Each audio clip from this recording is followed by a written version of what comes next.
আবৃত্তি করছে প্রখ্যাত কবি সুনীল গঙ্গোপাধ্যায়ের কলমে চিরহরিৎ বৃক্ষ।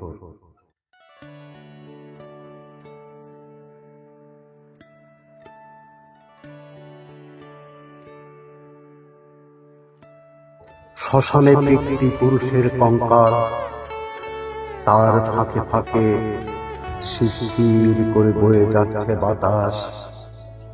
আমার স্বাদ ছিল সেই বাতাসের ভাষা শুনি।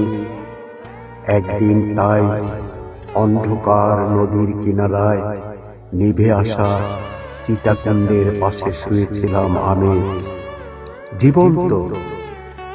কোথা থেকে পাখার সনসন শব্দ করে একটা বিশাল বাজ পাখি এসে বসলো আমার শরীরে।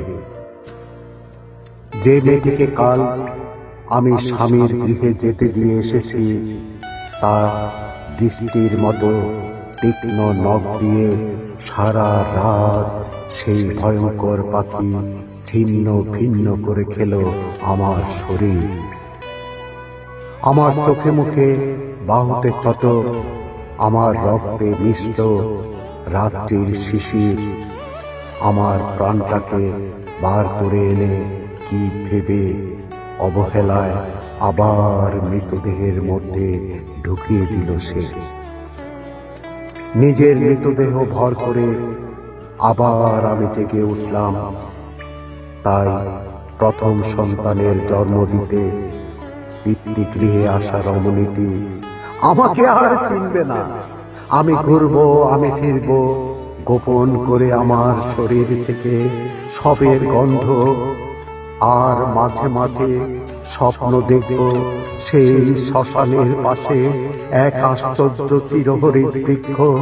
তার পাতা ধরে না, তার মৃত্যু হয় না, বাতাসের ভ্রান্তিহীন শব্দে ডাক দেয়, এসো এসো, পাখির মতো বাসা বাঁধো আমার আশ্রয়ে।